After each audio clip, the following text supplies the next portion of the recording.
ચાલુ તો પછી કાલ સવાર સાંજ આવી ગયું. ચાલો. વશિષ્ઠ બોલ્યા, હે નિષ્પાપ રામચંદ્રજી, થોડું કામ.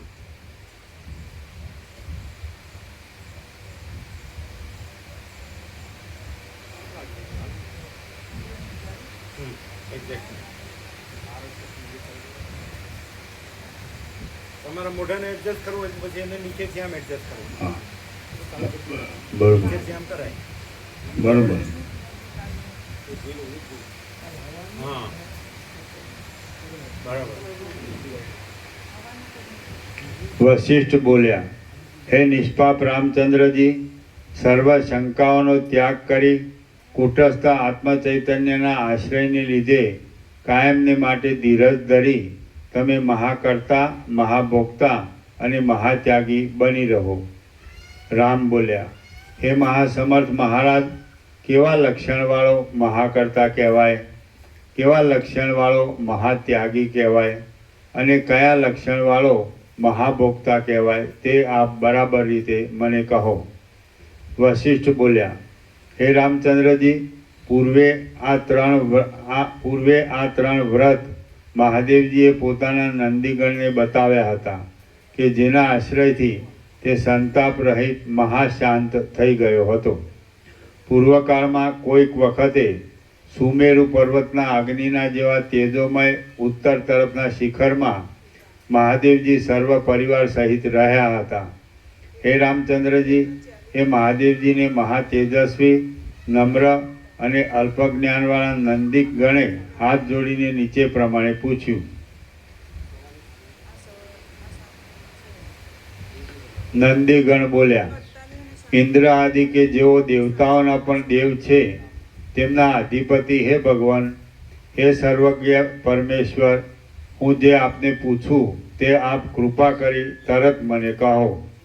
હે મહારાજ, આ તરંગના જેવી ચંચળ સંસાર રચનાનું અવલોકન કરી હું ભોગોમાં લંપટ હોવાથી, તત્વજ્ઞાનની શાંતિ નહીં મળવાથી બહુ જ મૂંઝાઉં છું. કયા મનોહર નિશ્ચયનો અંદર દ્રઢતાપૂર્વક સ્વીકાર કરી હું આ જગતરૂપી જૂની ઝૂંપડીમાં કાંઈ પણ તાપ પામ્યા સિવાય શીતળતાથી રહું. મહાદેવજી બોલ્યા, હે નિષ્પાપ નંદીગણ, સર્વ શંકાઓને મૂકી દઈ કાયમને માટે જ ધીરજ ધારણ કરી તમે મહાકર્તા, મહાભોક્તા અને મહાત્યાગી થાઓ. નંદીગણ બોલ્યા, હે મહાસમર્થ મહારાજ, કેવા લક્ષણવાળો મહાકર્તા કહેવાય, કેવા લક્ષણવાળો મહાભોક્તા કહેવાય અને કેવા લક્ષણવાળો મહાત્યાગી કહેવાય એ આપ કૃપા કરી સારી રીતે મને કહો. મહાદેવજી બોલ્યા, હે મહાભાગ્યવાન નંદીગણ, જે પુરુષ ધર્મ અને અધર્મ એ બંને દૈવયોગથી જેવી રીતે પ્રાપ્ત થાય તેવી રીતે ચિત્તમાં કાંઈ શંકા રાખ્યા સિવાય કરે જાય તે મહાકર્તા કહેવાય છે. રાગદ્વેષ, સુખ દુઃખ, ધર્મ અધર્મ અને સારા નરસા ઉત્પન્ન કરનારા કર્મોને જે નિષ્કામ મન વડે આચરે છે તે મહાકર્તા કહેવાય છે. જે પુરુષ તત્વવેત્તાઓના કર્મો કરતો રહી નિર્મળ, અદેખાઈ અને અહંકાર રહિત થઈ કોઈ વખતે ફળ ન મળે તો પણ તેમાં ખેદ પામ્યા વિના આવી પડેલા કર્મો કરે જાય તે મહાકર્તા કહેવાય છે.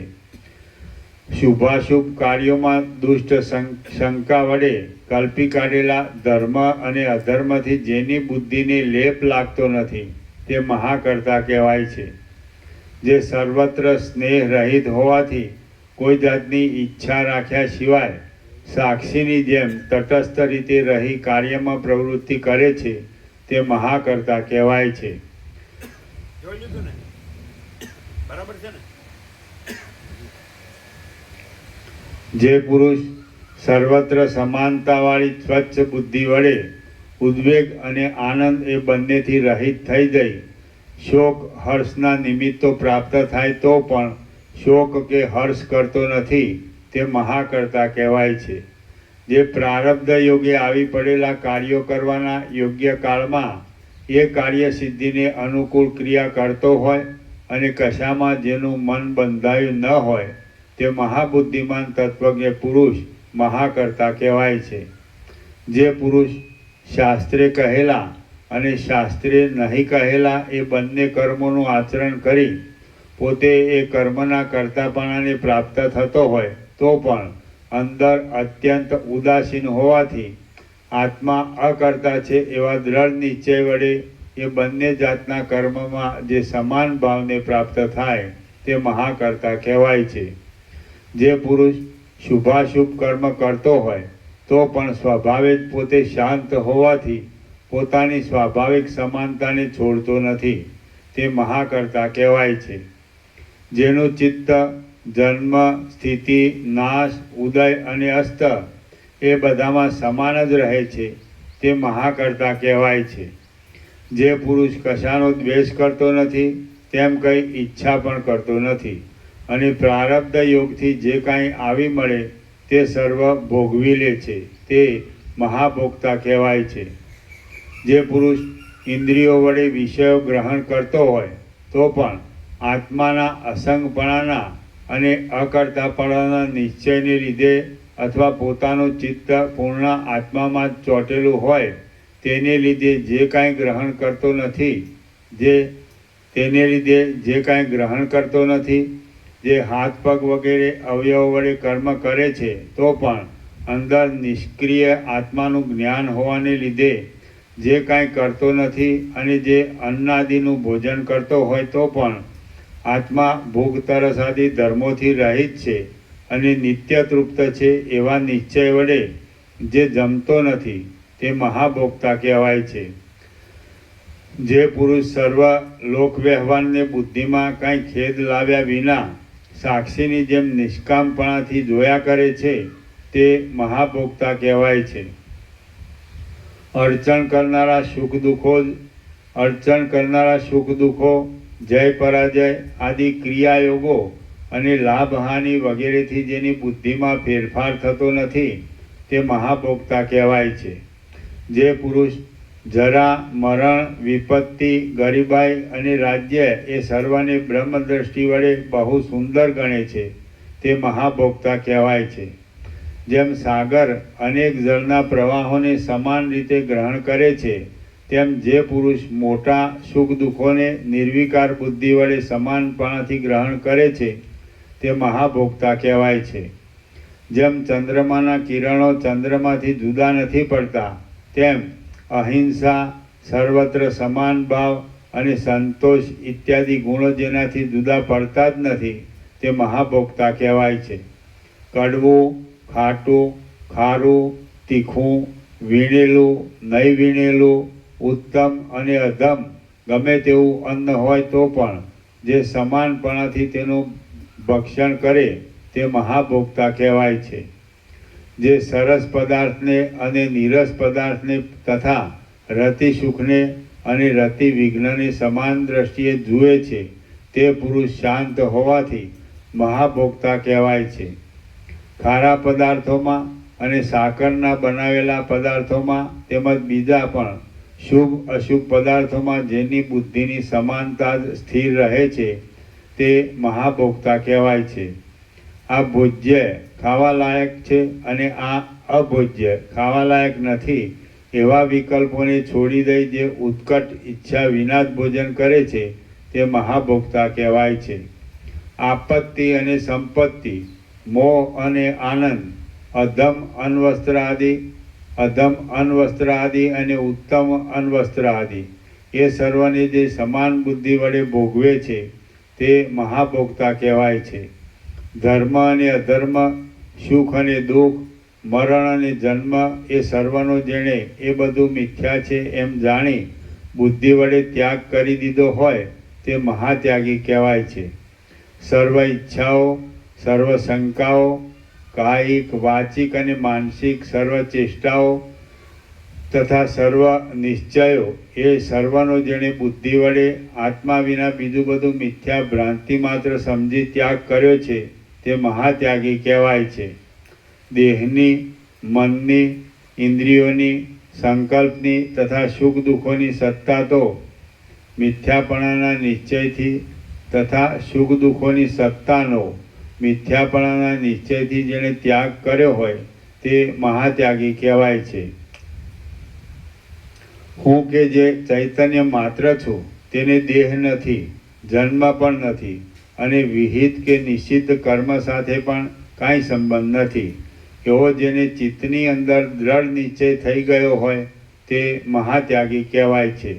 ધર્મ અધર્મરૂપ શારીરિક ચેષ્ટા, માનસિક સંકલ્પાદી ચેષ્ટા અને વાણી આદિ ઇન્દ્રિયોની ચેષ્ટા એ બધું મિથ્યાપણાની બુદ્ધિથી જેણે ત્યાગ કરેલું છે તે મહાત્યાગી કહેવાય છે. જેટલી આ સર્વ દ્રશ્ય કલ્પના જોવામાં આવે છે તે સત્ય જ્ઞાન વડે ભ્રાંતિ માત્ર સમજી તેનો જેણે સારી રીતે ત્યાગ કર્યો છે તે મહાત્યાગી કહેવાય છે. હે નિષ્પાપ રામચંદ્રજી, એ પ્રમાણે પૂર્વકાળમાં કોઈ સમયે મહાદેવજીએ નંદીગણને કહ્યું હતું, તમે પણ આ દ્રષ્ટિ પર આધાર રાખી તાપ રહિત, શાંત અને શીતળ થઈ રહો. તમે અન્નમય આદિ 5 કોષો અને જાગ્રત આદિ 3 અવસ્થાઓની મિથ્યા સમજી માત્ર નિષ્કલંક સાક્ષી રૂપે રહી અવશેષ રહેલ નિત્ય પ્રકાશરૂપ, નિર્મળ, અનંત, સર્વનું આદિ એક બ્રહ્મ જ સર્વત્ર છે અને તે વિના બીજી કલ્પના કાંઈ પણ થયેલી જ નથી એવી ભાવના રાખો. અને એ ભાવના બરાબર પરિપક્વ થયાથી સર્વ કલ્પના સંકલ્પરૂપી મેલથી રહિત, નિર્મળ, સર્વ કલ્પનારૂપી મેલથી રહિત, નિર્મળ, શાંત વૃત્તિવાળા થઈ નિર્વાણને પ્રાપ્ત થાવ. હે પ્રિય રામચંદ્રજી, આ સંસારમાં જે કંઈ ભાસે છે તે બધું સૃષ્ટિના આરંભથી માંડી ઠેઠ પ્રલય સુધી થનારા સર્વ કાર્યોના બીજરૂપ, જન્મ આદિ વિકાર રહિત પરમાત્મા રૂપી બ્રહ્મ જ છે અને તે અનંત બ્રહ્મ અનેક સૃષ્ટિભેદને લીધે વિવિધ પ્રકારના વિકલ્પો વડે બહુ મોટું દેખાય છે.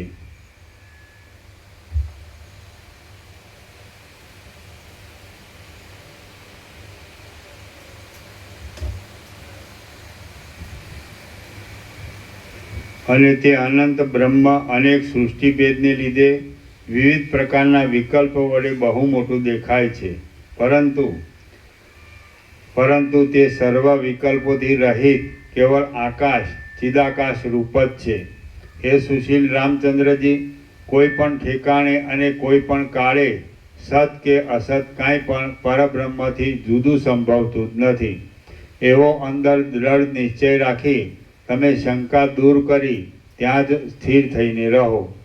જો તમે અંતર્મુખ થઈ બ્રહ્માકાર વૃત્તિ રાખી અહંકાર રહિત જ થઈ જશો તો નિરંતર બહારનું સર્વ કામકાજ કરતા છતાં પણ કોઈ દિવસ તમે ખેદને પ્રાપ્ત થશો નહીં. શ્રી યોગ વાસિષ્ઠ મહારામાયણમાં નિર્વાણ પ્રકરણના પૂર્વાર્ધનો વ્રતત્રય નિરૂપણ નામનો સર્ગ 115મો સમાપ્ત. વ્રતત્રય નિરૂપણ. સર્ગ 116મો. ગળેલા ચિત્તના લક્ષણો. આ 116મા સર્ગમાં ચિત્ત ગળવા માંડે છે તેના અને તે ગળી ગયા પછીના લક્ષણો કહેવામાં આવશે. રામ બોલ્યા, સર્વ ધર્મોને જાણનારા હે મહાસમર્થ ગુરુ મહારાજ, અહંકાર એવા નામને ધારણ કરનારું ચિત્ત જ્યારે ગળવા માંડે કે કિંવા ગળી જાય છે ત્યારે જેની વાસના દૂર થઈ છે તેવા ચિત્તના કેવા લક્ષણો હોય છે? વશિષ્ઠ બોલ્યા, જ્યારે અહંકાર રૂપી ચિત્ત ગળવા માંડે છે અને પાપો જ્ઞાનાગ્નિ વડે બળવા માંડે છે ત્યારે લોભ, મોહ આદિ દોષો ભલે બળાત્કારથી ઉત્પન્ન થાય તો પણ જેમ જળ કમળને લેપ કરી શકતું નથી તેમ એ અહંકાર રહિત શુદ્ધ ચિત્તને કાંઈ પણ લેપ કરી શકતા નથી. અને શોભા આપનારી મૈત્રી, કરુણા તથા મુદિતા કોઈ દિવસ ચહેરાને છોડી જતી રહેતી નથી. વાસનારૂપી ગ્રંથિઓ ધીરે ધીરે કપાઈ ગયાની પેઠે સંપૂર્ણપણે તૂટી જાય છે. કોપ ઘટી જાય છે, મોહ મંદ પડી જાય છે, કામ કરમાઈ જાય છે, લોભ ક્યાંય ભાગી જાય છે, ઇન્દ્રિયો મોટા રૂપમાં પ્રકાશતી નથી અને ખેદ પણ મહાન રૂપે સ્ફૂરતો નથી. દુઃખો અને સુખો વ્યાપી જઈ પોતાનું કાર્ય શોક રહિત હર્ષાદિક કરી શકતા નથી અને બધે આનંદ ઉત્પન્ન કરનારો સમાન ભાવ ચિત્તમાં ઉદય પામે છે. કદાચિત પ્રારબ્ધની પ્રબળતાને લીધે જો કોઈ વખતે ચહેરા પર સુખ દુઃખાદિક દેખવામાં આવે તો પણ તે ફક્ત દેખવા માત્ર જ હોય છે, પરંતુ તેની બુદ્ધિમાં તુચ્છ હોવાથી ચિત્તને કાંઈ પણ લેપ કરી શકતા નથી.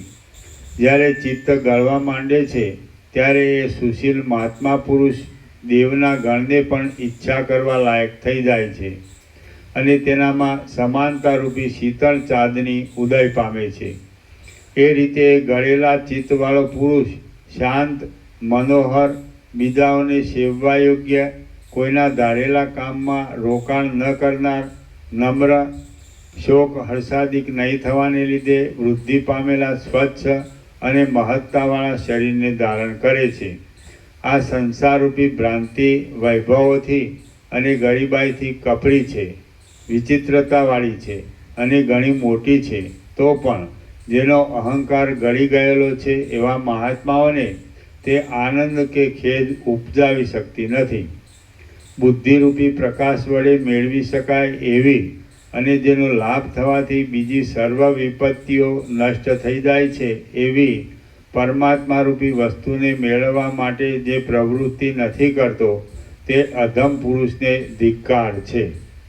હે પ્રિય રામચંદ્રજી, દુઃખરૂપી રત્નોની ખાણરૂપ આ સંસાર સાગરને તરી જવાને ઈચ્છનારા પુરુષને ઘણા કાળ સુધી ઉત્તમ પરમપદમાં શાંતિ મેળવવા માટે હું કોણ છું, આ જગત શું છે અને શી રીતે ઉત્પન્ન થયું છે, ખરું તત્વ શું છે અને હલકા ભોગોથી શું થવાનું છે, એવી વિવેક વૈરાગ્યવાળી બુદ્ધિ જ મુખ્ય ઉપાય છે. શ્રી યોગ વાસિષ્ઠ મહારામાયણમાં નિર્વાણ પ્રકરણના પૂર્વાર્ધનો ગલિત ચિત્ત લક્ષણ નામનો સર્ગ 116મો સમાપ્ત. સર્ગ 117મો. ઈશ્વાંકુ અને મનુનો સંવાદ. હું કોણ અને જગત કેમ થયું? આ 117મા સર્ગમાં હું કોણ છું અને આ જગત ક્યાંથી થયું એ વિચારમાં દ્રષ્ટાંત તરીકે ઈશ્વાંકુ રાજાને મનુએ કરેલા વિવેકનું નિરૂપણ આવશે. મનુએ કહેલા વિવેકનું નિરૂપણ આવશે. વશિષ્ઠ બોલ્યા, હે ઈશ્વાંકુ વંશમાં થયેલા મહારાજા રામચંદ્રજી, તમારા આદિ પુરુષ રાજા ઈશ્વાંકુ જે રીતે મુક્ત થયા તે તમે સાંભળો.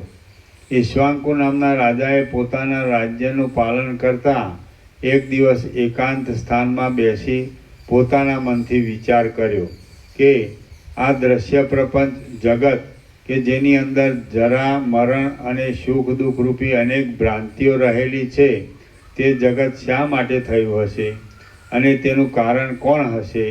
એ રીતે પોતાની મેળે વિચાર કર્યો. છતાં પણ જ્યારે જગતનું કારણ બરાબર રીતે ન જાણી શક્યા ત્યારે પછી કોઈ એક દિવસે બ્રહ્મલોકથી પધારેલા ઈશ્વાંકુ રાજાએ પૂજા કરેલા અને પોતાની સભામાં બેઠેલા પ્રજાપતિ ભગવાન મનુને તેણે નીચે પ્રમાણે પૂછ્યું. ઈશ્વાંકુ રાજા બોલ્યા, હે કરુણાના સમુદ્રરૂપી મહાસમર્થ મહારાજ, આપ કૃપા કરી અહીં પધાર્યા છો, તેથી હું નિર્ભય થઈને આપને પૂછવા ઉતાવળો થયો છું કે આ સૃષ્ટિ ક્યાંથી ઉત્પન્ન થઈ અને તેનું સ્વરૂપ કેવું છે? આ જગત સંખ્યા વડે અને પરિમાણ વડે કેટલું મોટું છે, કોનું છે તથા કોણે રચેલું છે એ સંબંધમાં ઉપનિષદ વગેરે શું કહે છે?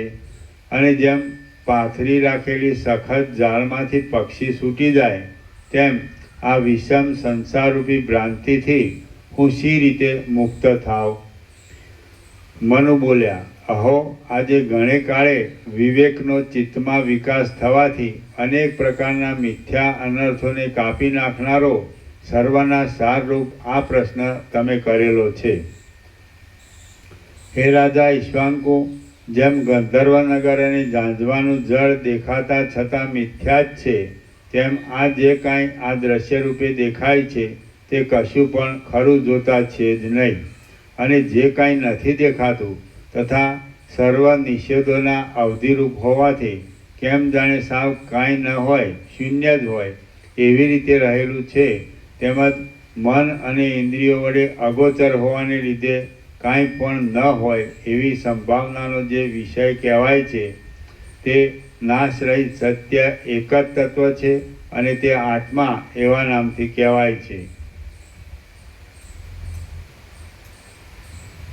યતો વાચો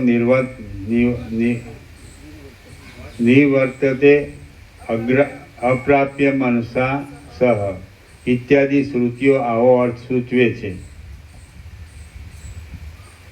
હે રાજા, આ સર્વ દ્રશ્ય પદાર્થોથી ભરપૂર રહેલી સૃષ્ટિની પરંપરા એ આત્મારૂપી મોટા આરીસામાં પ્રતિબિંબની જેમ પડેલી છે.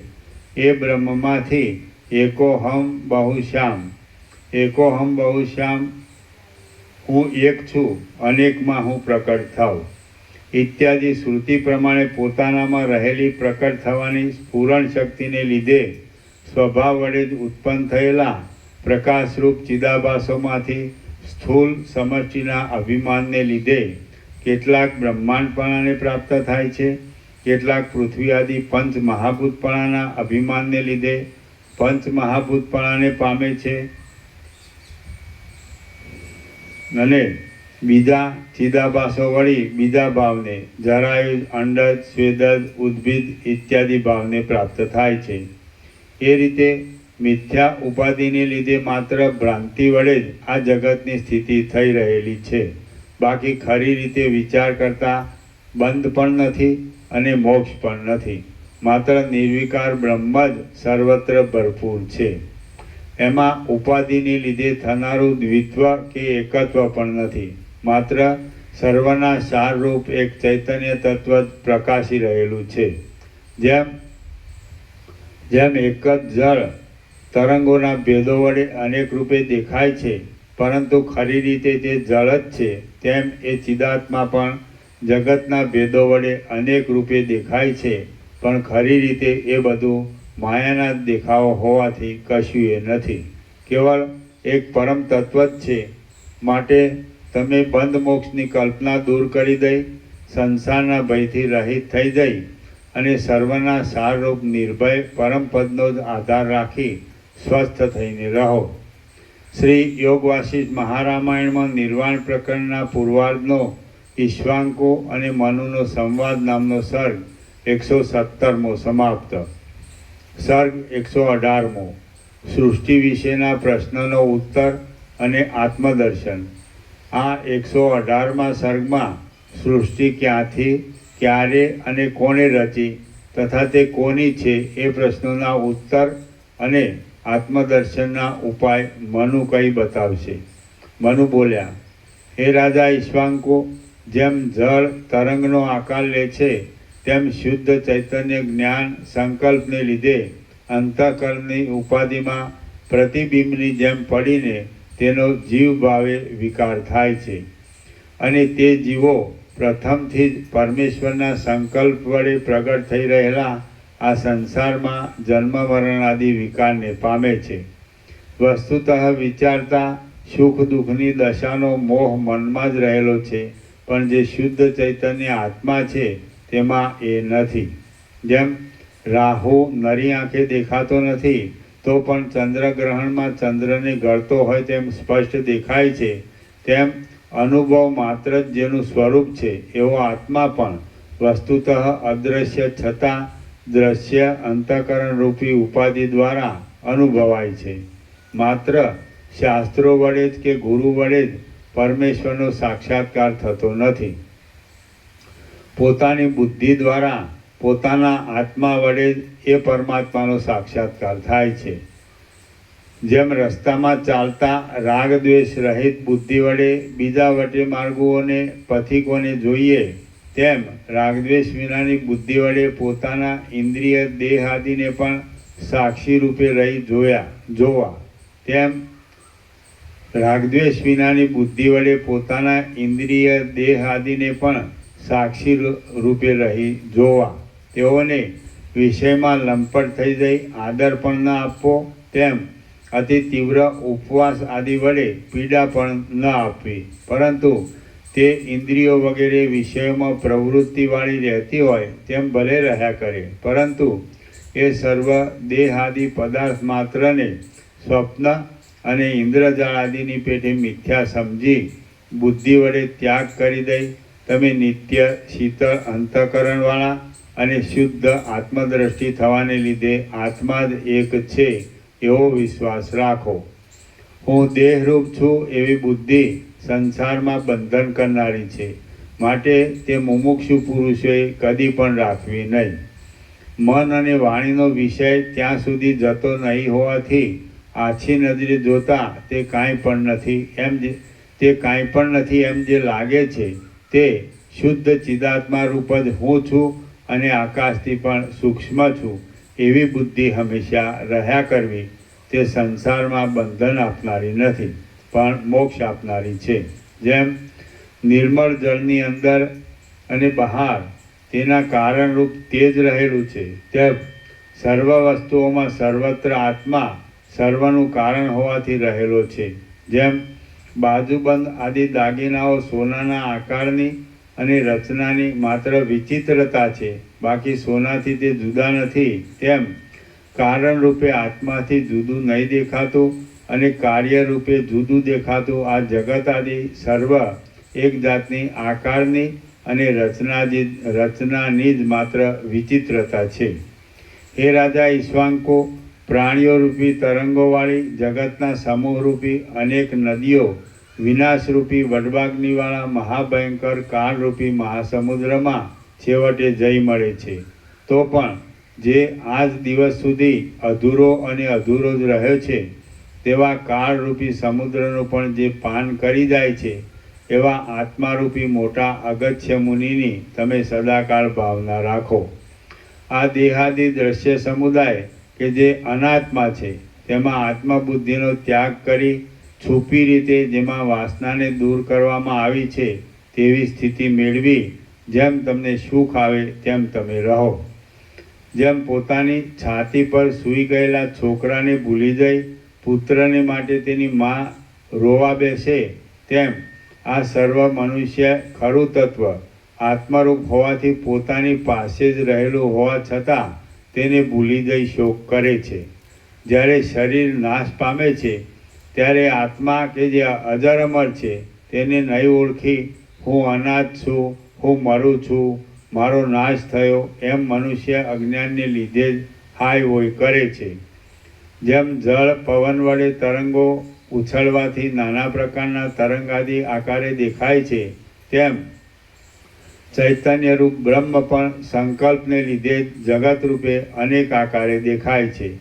સંકલ્પરૂપી કલંક વગરના ચિત્તને આત્મામાં જ રોકી રાખી કલ્પના રહિત થઈ જઈ આ વ્યવહાર માર્ગમાં દેહાદિક વડે વ્યવહાર કર્યા છતાં પણ તેને આભાસ માત્ર સમજી પરબ્રહ્મની પેઠે તમે નિર્વિકાર, સ્વસ્થ અને સુખી થઈને રહો તથા આ રાજ્યનું પણ રક્ષણ કરો. શ્રી યોગ વાસિષ્ઠ મહારામાયણમાં નિર્વાણ પ્રકરણના પૂર્વાર્ધનો સૃષ્ટિ વિશેના પ્રશ્નનો ઉત્તર અને આત્મદર્શન નામનો સર્ગ 118મો સમાપ્ત. સર્ગ 119મો બંધ મોક્ષમાં પુરુષ સ્વતંત્ર છે. આ 119મા સર્ગમાં પુરુષને બંધ અને મોક્ષ થવામાં સ્વતંત્રપણું તથા વિદ્યાશક્તિ અને અવિદ્યાશક્તિ વડે સત્યાસત્ય આત્માના નિશ્ચયને મોક્ષનું અને બંધનું કારણ કહેવાશે. મનુ બોલ્યા, સર્વવ્યાપી એ પરમાત્મા અજ્ઞાની પુરુષની દ્રષ્ટિમાં બાળકની પેઠે અવિદ્યાશક્તિ વડે આ સૃષ્ટિરૂપી ચેષ્ટાઓ વડે ક્રીડા કરે છે અને જ્ઞાનવાનની દ્રષ્ટિમાં સંહારના રૂપમાં વિદ્યાશક્તિ વડે સર્વ સૃષ્ટિનો મૂળ શુદ્ધા લય કરી દઈ કેવળ કુટસ્થ અદ્વિતીય પોતાના આત્મામાં જ સર્વદા રહે છે. એ આત્મામાં એવી શક્તિ પણ પોતાની મેળે જ ઉદય પામે છે કે જેથી તે જીવભાવને પ્રાપ્ત થઈ બંધાઈ જાય છે, અને એવી શક્તિ પણ તેમાં પોતાની મેળે જ ઉદય પામે છે કે જેથી તે બ્રહ્મરૂપ થઈ જઈ મુક્ત થઈ જાય છે. આમાં પહેલી અવિદ્યાશક્તિ અજ્ઞાન અને બીજી વિદ્યાશક્તિ જ્ઞાન એમ સમજવું. જેમ ચંદ્ર, સૂર્ય, અગ્નિ, તપાવેલ લોઢું અને રત્ન એ વગેરેમાં નોખા પ્રકારની કાંતિઓ તેથી જુદી નહીં છતાં જુદી જુદી કલ્પવામાં આવે છે. વૃક્ષથી પત્ર પુષ્પ આદિ જુદા નહીં છતાં જુદા કલ્પી લેવાય છે અને ઝરણાથી તેના છાંટા જુદા ન હોવા છતાં જુદા કલ્પાય છે. તેમ આ જગતની અને બુદ્ધિ આદિની વિચિત્રતાથી એ સર્વ ખૂબ જ ફેલાયેલા ને અનંત પરબ્રહ્મથી જુદું નહીં છતાં કેવળ જુદું કલ્પી લીધેલ છે. અને તે જગતને બ્રહ્મરૂપે નહીં જાણનારા અજ્ઞાની પુરુષને દુઃખ આપનાર થાય છે તથા તે બ્રહ્મરૂપ છતાં કેમ જાણે બ્રહ્મરૂપ ન હોય તેવું થઈ રહ્યું છે.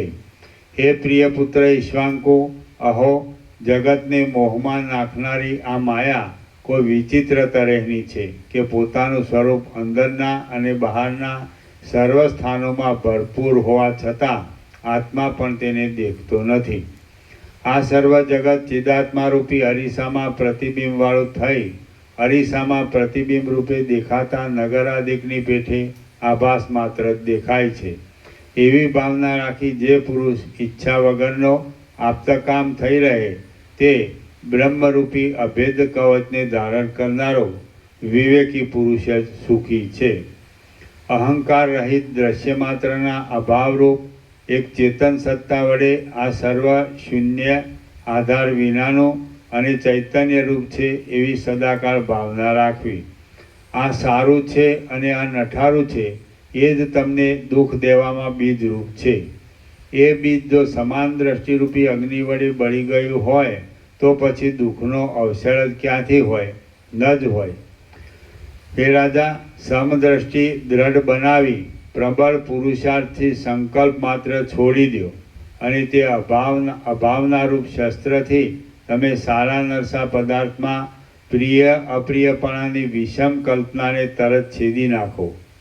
હે ઈશ્વાંકુ રાજા, સમાધિરૂપી નિર્વિકલ્પ દશા વડે બ્રાહ્યાર્થ હે ઈશ્વાંકુ રાજા, સમાધિરૂપી નિર્વિકલ્પ દશા વડે બ્રાહ્યાર્થની ભાવના અને શુભાશુભ કર્મરૂપી અરણ્ય છેદી નાખી આત્મજ્ઞાનને લીધે આકાશથી પણ અતિ સૂક્ષ્મ ભાવને પ્રાપ્ત થઈ તમે શોક રહિત થઈને રહો. તમે પ્રથમ વિવેકનો વિકાસ થતાં સમાધિ બળથી સર્વ બહારની કલ્પનાઓને ટાળી નાખી એક પૂર્ણ પરમાત્મા વડે પરિપૂર્ણ રીતે ભરપૂર થઈ રહેલા આ સર્વ જગતને જુઓ અને પછી પરમ આનંદરૂપ બ્રહ્મ સુખનો અનુભવ કરી અખંડ એકતાને પ્રાપ્ત થઈ સંસારરૂપી મહાવ્યાધિને નિવૃત્ત કરી શાંતિ વડે સમાનતાવાળા ચાંદનીના જેવા નિર્મળ વાસના અને અજ્ઞાનનો અત્યંત ક્ષય થઈ જવાને લીધે સ્વચ્છતાવાળા શાંત અને સુંદર આકારને ધારણ કરી નિર્ભય ચૈતન્યરૂપ થઈ જાઓ. શ્રી યોગવાસિષ્ઠ મહારામાયણમાં નિર્વાણ પ્રકરણના પૂર્વાર્ધનો ઈશ્વાંકુ અને મનુનો સંવાદ નામનો સર્ગ 119મો સમાપ્ત. સર્ગ 120મો યોગની 7 ભૂમિકાઓ. આ 21મા સર્ગમાં યોગની 7 ભૂમિકાઓ કહેવાશે. તેમાં પ્રથમની 3 મુમુક્ષુની, છેવટની 3 મુક્તની અને બાકી વચમાની મુક્ત થવાને તૈયાર થયેલાની બતાવી છે. મનુ બોલ્યા, પહેલાં શાસ્ત્રો અને સત્પુરુષોના સમાગમથી બુદ્ધિને વધારવી. સત્પુરુષોના સમાગમથી બુદ્ધિને વધારવી એ યોગની પહેલી ભૂમિકા કહેલી છે. જેમાં સાધન ચતુર્થયથી સંપન્ન થઈ ગુરુ કૃપાપૂર્વક શ્રવણ આદિ અંગનો સમાવેશ થાય છે. વિચાર એવા નામની બીજી ભૂમિકા છે જેમાં મનન આદિનો સમાવેશ રહ્યો છે. ત્રીજી ભૂમિકા અસંગ ભાવના એવા નામની છે જેમાં એક અસંગ આત્માની નિરંતર ભાવના કરી એટલે નિધિધ્યાસન એ આદિનો સમાવેશ થાય છે. ચોથી ભૂમિકા વિલાપીની એવા નામથી કહેવાય છે કે જેમાં તત્વનો સાક્ષાત્કાર હોવાથી વાસનાઓનો મૂળ સુદ્ધા નાશ થઈ જાય છે. પાંચમી ભૂમિકા સમાધિનો પરિપાક થઈ જવાને લીધે અનુભવાતા ઉત્તમ આનંદ વડે શુદ્ધ ચૈતન્યમય આનંદરૂપ છે કે જેની અંદર નિદ્રા શેષ રહી ગયાથી અડધા ઊંઘતા અને અડધા જાગતા પુરુષની પેઠે જીવન મુક્ત પુરુષ રહે છે. અડધા ઊંઘતા અને અડધા જાગતા નીચે ટાંચે. જેમ કાચી ઊંઘમાં જાગી ઉઠવાથી અડધો ઊંઘતો અને અડધો જાગતો પુરુષ બાહ્ય શબ્દ આદિકનું શ્રવણ કરે તો પણ તેનું ચિત્ત નિદ્રાના સુખમાં ચોંટી રહેલું હોવાથી પ્રત્યુત્તર આદિ વ્યવહાર કરવાને તે ઈચ્છતો નથી. તેમ એ પાંચમી ભૂમિકામાં રહેલો જીવન મુક્ત પુરુષ વ્યુત્થાન કાળમાં પણ પોતાની વૃત્તિ આત્મસુખમાં ચોંટેલી હોવાથી વિશેષ વ્યવહાર કરવાને ઈચ્છતો નથી. પાંચમી ભૂમિકા સમાધિનો પરિપાક થઈ જવાને લીધે અનુભવાતા ઉત્તમ આનંદ વડે શુદ્ધ ચૈતન્યમય આનંદરૂપ છે કે જેની અંદર નિદ્રા શેષ રહી ગયાથી અડધા ઊંઘતા અને અડધા જાગતા પુરુષની પેઠે જીવન મુક્ત પુરુષ રહે છે. છઠ્ઠી ભૂમિકા પોતાની મેળે જ સતત એકધારી રહેનારી અનુભવવાળી બ્રહ્માકાર વૃત્તિરૂપ છે કે જેમાં આનંદના જ એક ગાઢ આકારવાળી યોગીના ચિત્તની સ્થિતિ સુષુપ્તિ અવસ્થાવાળાના જેવી થઈ જાય છે. તે જ શાંત અવસ્થા તુર્યપદ વડે કહેવામાં આવે છે કે જે કેવળ મોક્ષરૂપ જ છે. સમાનતા વડે અને સ્વચ્છતા વડે એકદમ શાંત એવી સાતમી ભૂમિકા તુર્યાતીત કહેવાય છે કે જે પરમ નિર્વાણ રૂપ છે. એ સાતમી ભૂમિકા જ્યારે પાકળ દશામાં આવે ત્યારે વિદેહ મુક્તિ રૂપ કહેવાય છે. એ વિદેહ મુક્તિ જીવતા યોગી પુરુષોનો વિષય નથી.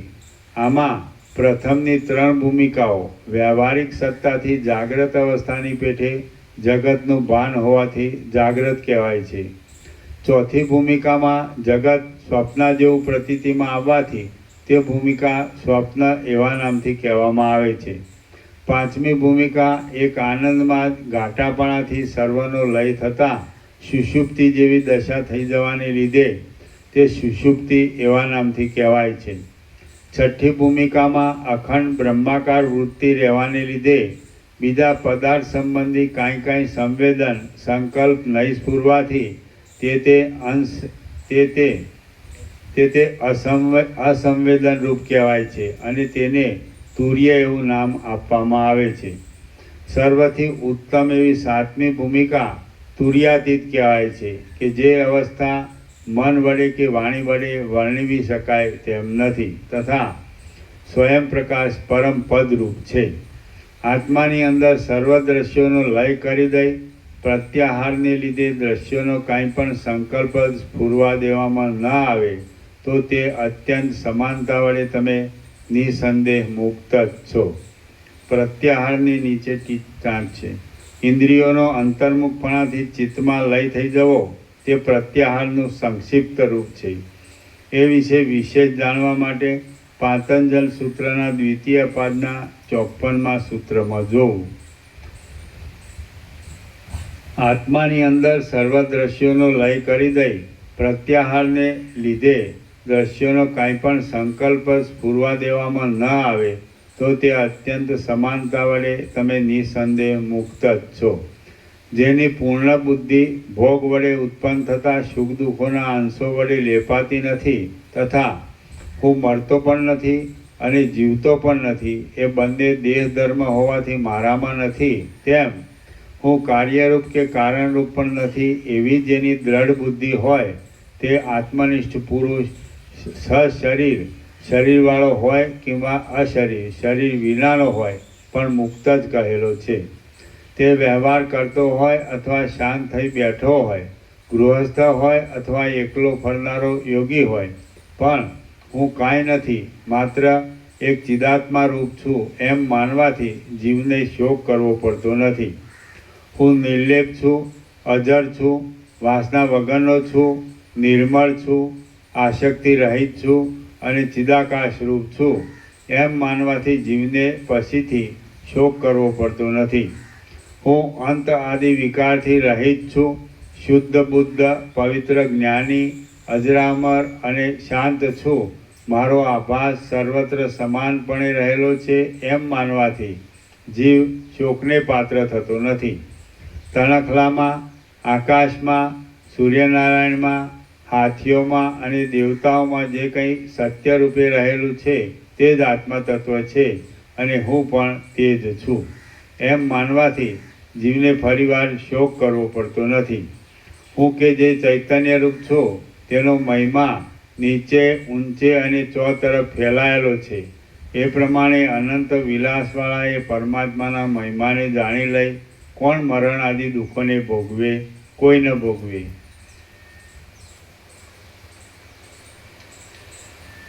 કોઈ જાતની વાસના બાંધી જે પદાર્થનું સેવન કરવામાં આવે તે અભિષ્ટ હોવાથી સુખ ઉત્પન્ન કરે છે, પરંતુ જે વસ્તુ સુખકારક હોય તે જ પાછી નષ્ટ થતાં દુઃખ ઉત્પન્ન કરે છે. કેમ કે સુખ અને દુઃખ એ બંનેનો સાથે રહેવાનો જ નિયમ છે. જે પદાર્થ વાસના રાખ્યા વિના અથવા થોડી સાધન દશામાં જરૂર રાખવી પડે છે તેટલી વાસના રાખી સેવવામાં આવે તો તે કાંઈ સુખ પણ ઉત્પન્ન કરતો નથી અને નાશના સમયમાં તેનો નાશ પણ થઈ ગયાથી દુઃખ પણ આપતો નથી. હે નિષ્પાપ રામચંદ્રજી, ક્ષીણ વાસનાવાળી બુદ્ધિ વડે જે કર્મ કરવામાં આવે તે શેકાવાથી બળી ગયેલા બીજની પેઠે ફરીવાર અંકુરને પેદા કરતા નથી. હે પ્રિય રામચંદ્રજી, દેહ ઇન્દ્રિય આદિ ક્રિયા કરવાના સાધનો વડે કર્મ કરાય છે અને તે દેહ ઇન્દ્રિય આદિ ભિન્ન ભિન્ન હોવાથી તેનો એક જ કરતા અને એક જ ભોગતા શી રીતે ઘટી શકે? ન ઘટી શકે. સર્વ પદાર્થોમાંથી હું અને મારું ઇત્યાદિ વાસનાને છોડી દઈ અજ્ઞાનરૂપી નિદ્રામાંથી જાગ્રત થયેલ પૂર્ણતાવાળો પુરુષ ચંદ્રમાના જેવો શીતળ અને કાંતિ વડે સૂર્યના જેવો પ્રકાશમય ભાસે છે. દેહરૂપી શાલ્મલી વૃક્ષની સંચિત અને ક્રિયમાણ કર્મરૂપી કપાસની સંપત્તિ જ્ઞાનરૂપી પવનનો ઝપાટો લાગતા ઉડીને ક્યાંક જતી રહે છે. મનુષ્યની સર્વ કળા અભ્યાસ વડે મહાવરો ન રાખવામાં આવે તો નાશ પામી જાય છે, પરંતુ આ જ્ઞાનરૂપી કળા તો એક વખત જો અંદર પ્રગટ થઈ તો પછી સારા ખેતરમાં વાવેલી સાલની ડાંગરની પેઠે તે દિવસે દિવસે બળાત્કારથી વધવા માંડે છે. તેમ તળાવમાં અને સમુદ્રોમાં એક જળ જ સર્વત્ર રહેલું છે, તેમ સર્વ વસ્તુઓમાં એક આત્મા જ સર્વરૂપે રહેલો છે. હે પ્રિય રામચંદ્રજી, આ સર્વ જગત સંકલ્પના તથા વિચિત્રતાના અનેક સમુદાય વિનાનું એકમાત્ર સત્તારૂપ જ છે એમ તમે સમજો. શ્રી યોગ વાસિષ્ઠ મહારામાયણમાં નિર્વાણ પ્રકરણના પૂર્વાર્ધનો સપ્ત ભૂમિકા વિભાગ નામનો સર્ગ 120મો સમાપ્ત. સર્ગ 121મો. ઉચ્ચ નીચ ગતિમાં ભાવના જ કારણ છે. આ 121મા સર્ગમાં જે ભાવના વડે જીવ અધમલોકમાં જાય છે તે અને જે ભાવના વડે ઉત્તમતાને પ્રાપ્ત થઈ મુક્ત થઈ જાય છે એ બંને ભાવના સારી રીતે વિભાગ કરી મનુ બતાવશે. મનુ બોલ્યા, જ્યાં સુધી વિષયોના ભોગોની આશા રહેતી હોય ત્યાં સુધી આત્માની જીવ એવી સંજ્ઞા રહે છે. એ આશા પણ અવિવેકને લીધે જ ઉત્પન્ન થયેલી છે. ખરી રીતે તો તેમાંનું કાંઈ છે જ નહીં. એ આશા જ્યારે વિવેકને લીધે અજ્ઞાનનો ક્ષય થવાથી દૂર થઈ જાય છે ત્યારે આત્મા જીવભાવને ત્યજી દઈ આ સંસારરૂપી મહારોગથી રહિત થઈ જઈ બ્રહ્મભાવને પ્રાપ્ત થાય છે. આ સંસાર એક ઘટમાળ રેટ છે જે જીવોરૂપી ગડાઓને ઊંચે સ્વર્ગ આદિ ઉત્તમ લોકમાં અને નીચે નરક આદિ અધમ લોકમાં લઈ જાય છે. તે ગડાઓને બાંધી રાખનાર ભોગ ચિંતારૂપી રજ્જુ છે.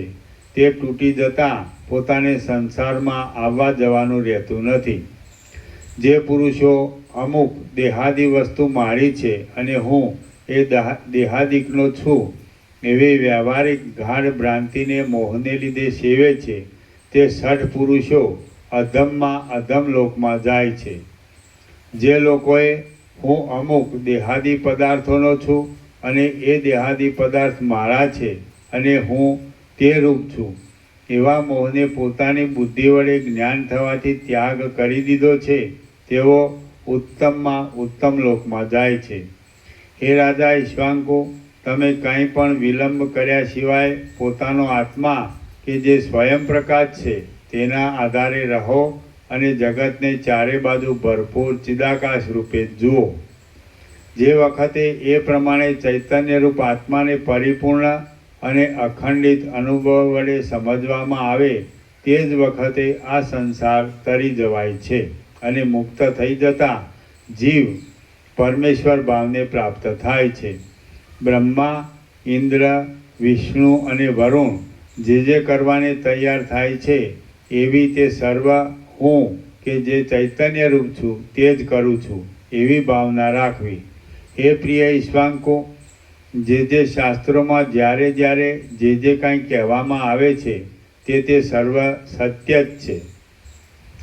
કેમ કે ચિદાત્માનો વિલાસ નિરંકુશ, અનિયમિત અને તેથી જ અચિંત્ય છે. કેવળ શુદ્ધ ચૈતન્યપણાને પ્રાપ્ત થયેલા અને મૃત્યુને તરી ગયેલા ચિત્ત વિનાના પુરુષને જે કાંઈ અનિર્વચનીય આનંદ થાય છે તેની કોને ઉપમા આપી શકાય? કોઈને નહીં. આ જગત અશૂન્ય પણ નથી અને શૂન્ય પણ નથી, અચિદ્રૂપ પણ નથી અને ચિદ્રૂપ પણ નથી, આત્મરૂપ પણ નથી અને અનાત્મરૂપ પણ નથી, કિંતુ સ્વપ્ન, ઇન્દ્રજાળ આદિની પેઠે અનિર્વચનીય છે. એવી ભાવના તમે કરતા રહો. આત્માના પારમાર્થિક રૂપનો સાક્ષાત્કાર થયાથી પ્રકૃતિ શાંત થઈ જાય છે. મોક્ષ નામનો કોઈ દેશ છે તેમ નથી, તેમજ મોક્ષ નામનો કોઈ કાળ છે તેમ પણ નથી.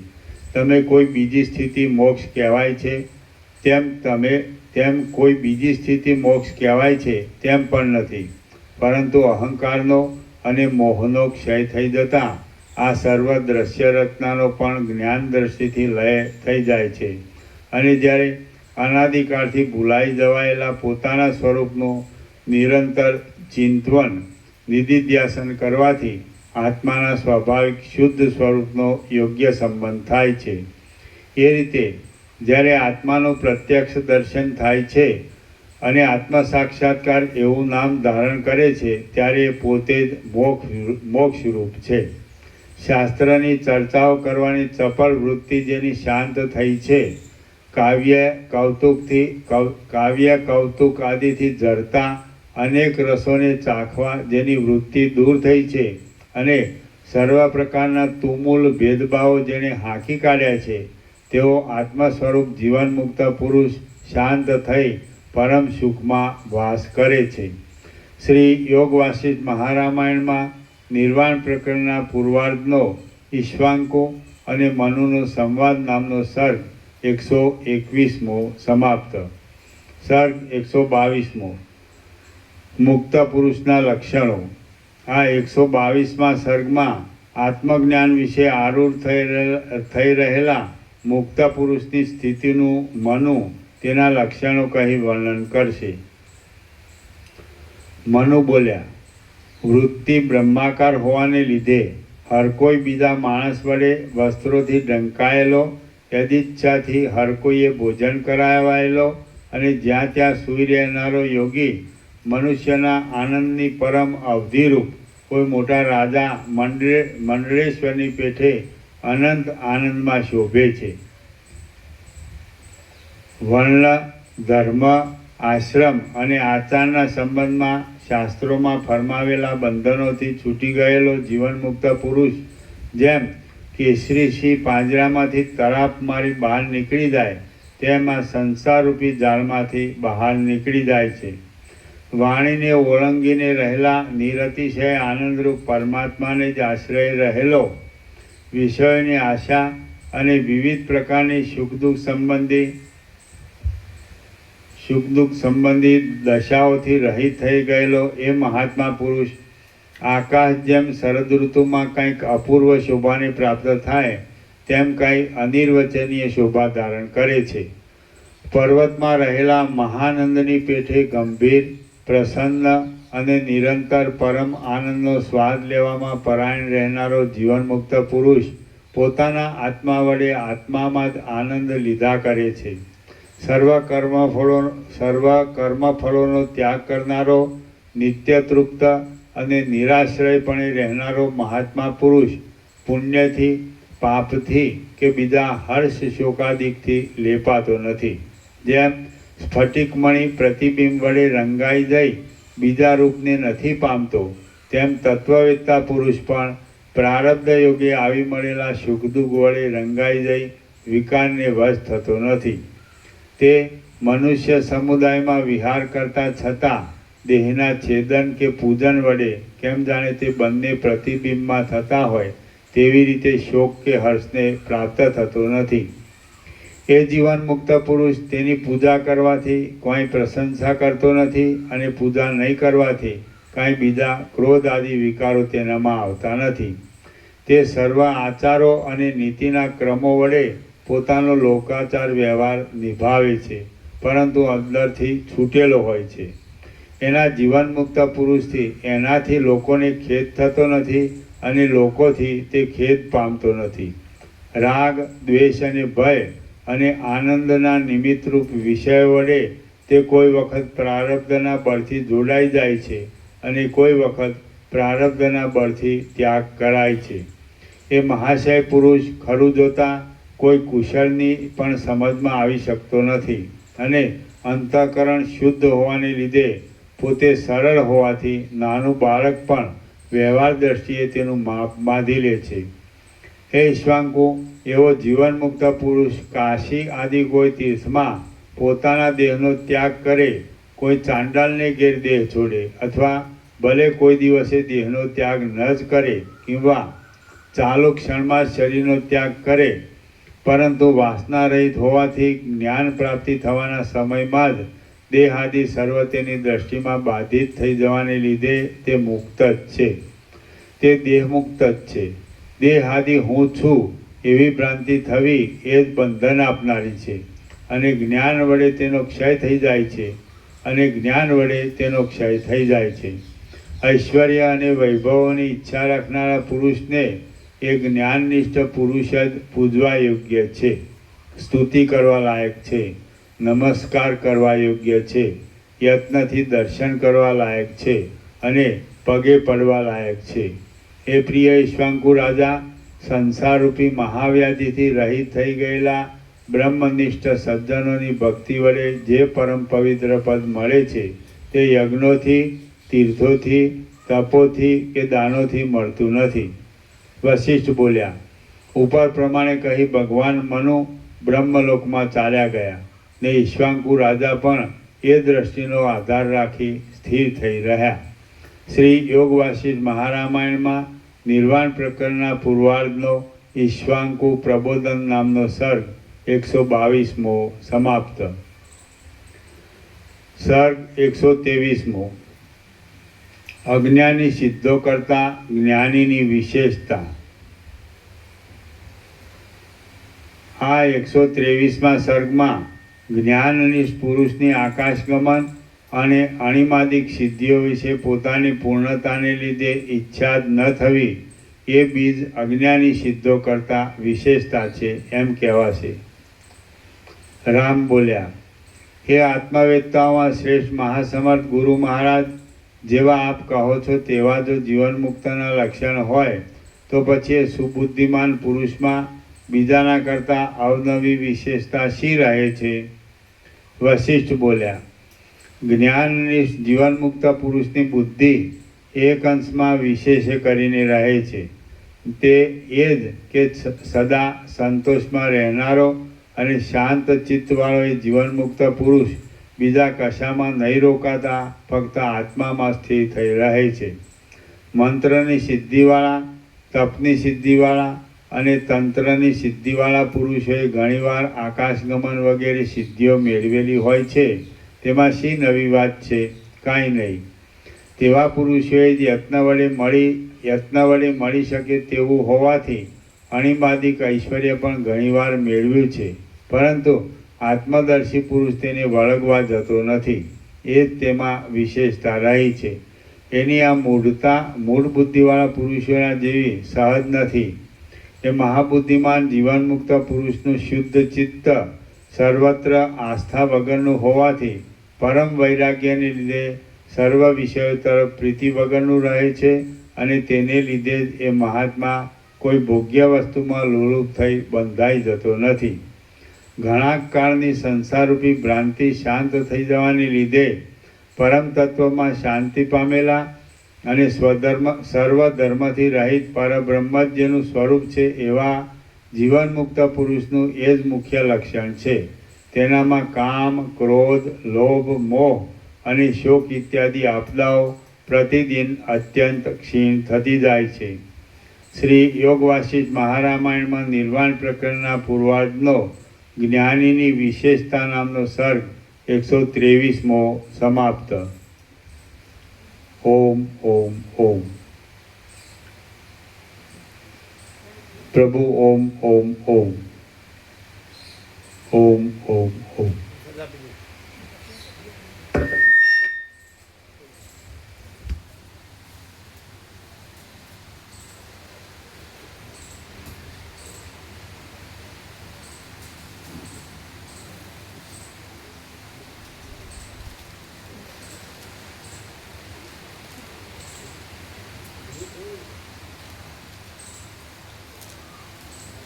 કાલે આવી જશે ને 5-5. બીજું કીધું કાલે 4-4 થઈ ગયા. હા થઈ ગયા. કન્ફર્મ કરવાનું બાકી. અરે તો 5 એ આપી દીધું સાંજે. હા થઈ જવું જોઈએ. થઈ ગયું શું વાત કરો કરો. અરે પેલું હમણાં લગાવી દઈશું 9-10 વાગે ઝાકળ ખરી ને અત્યારે ભીની. કયું પેલું પાછળ ભૂલું ના આવે. શું લગાવ્યું? એ પંપ મારી દેશે. કેટલા વાગે? 10 વાગે. અત્યારે તો પેલું ઘાસમાં ઝાકળ હોય ને એટલે લાગે નહીં ને સવારમાં અને ઝાકળ. આ જે બાઉન્ડ્રી કરી એમાં લગાડ. ના પેલી પાછળ. અચ્છા 1 મિનિટ.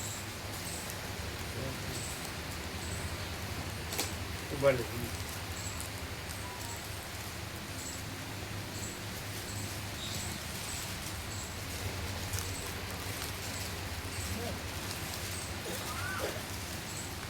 ચલો આવી ગયો. લીટો બતાડજો.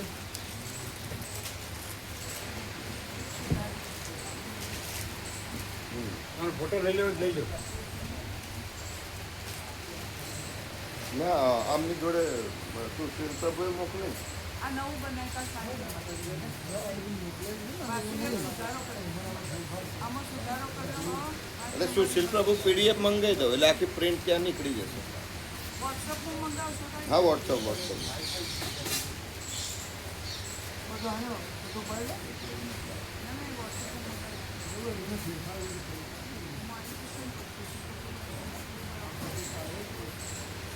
એ આનંદ લીધો પ્રસંગ ઓછી લઈ આવવાનું. કોશી એમનું લાવ્યા છે. અમારે જાડું પડે. અમારી પાસે પાતું લઈ આવો. આપણે બોલો આ મૂળજી પ્રભુ તો સામેત્રી વાળા ને. આપણે આ રૂમ છે ને શું એમાં ઉપર જ છે. આગળ ઉપર જ છે પ્લાસ્ટિક કવરમાં. હા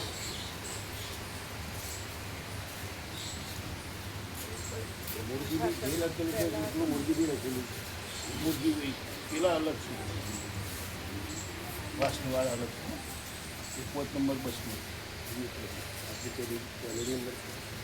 તમારું છે. કેમ છે તમે? ડૉક્ટરે શું કીધું? જયરામ પ્રભુને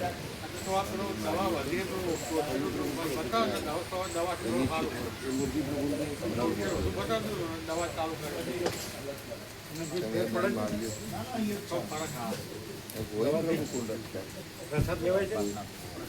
વિશ્રામ થાય છે.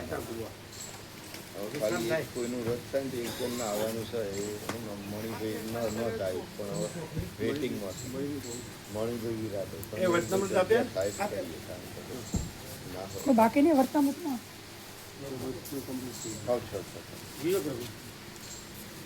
આમને જાડું પડે છે.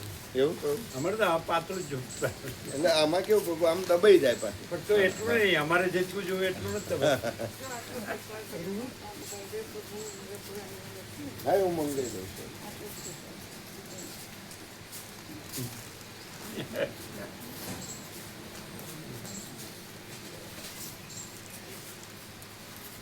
હું આવું કહું છું. અરે પેલા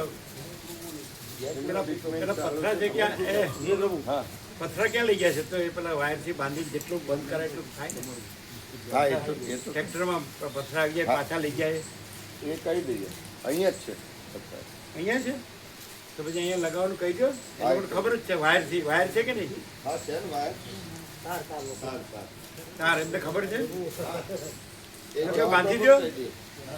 એને કેવું જે ખુલ્લું છે ખોદે છે ને જાળી ઊંચી કરીને આવે છે ને હા, ત્યાં બનાવતા, એ પથ્થર લગાવી દો.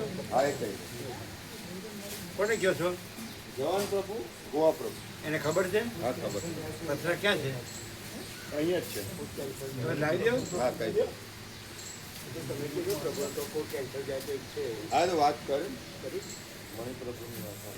ટ્રેક્ટર ટ્રોલી ભરીને લાવી દો. બધાને આમ ક્યાંય જગ્યાનું ને આ જે લાઈન કરી છે એ હા પૂરી એ કરે. આગળ આગળ લાવી કરે. હા અત્યારે કહી દો. હા પ્રભુ.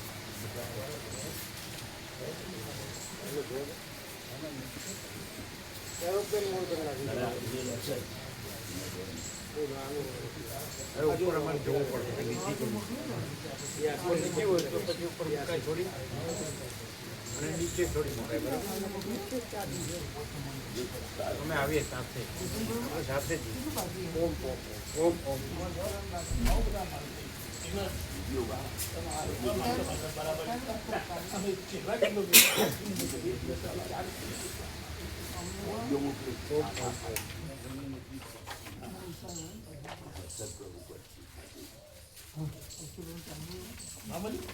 રાતે આપું છું. હા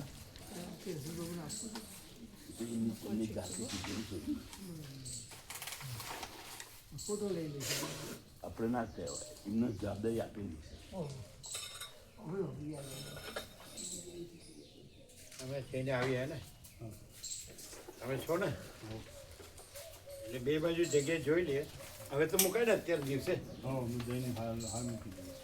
થોડી થોડીક પ્રમાણસર. કાઢી પહેલાં જે આખું વર્ષ જે રીતે આપણે માપની એ છે સમજાય. ધ્રુવ્ય સેવાનો ધ્રુવ્ય ન થાય. ખ્યાલ આવે?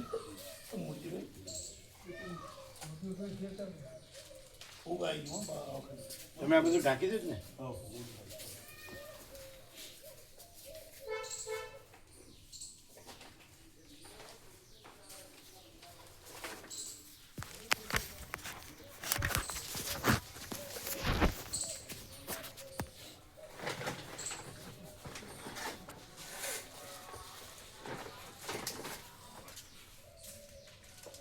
હેલો જો. હેલો,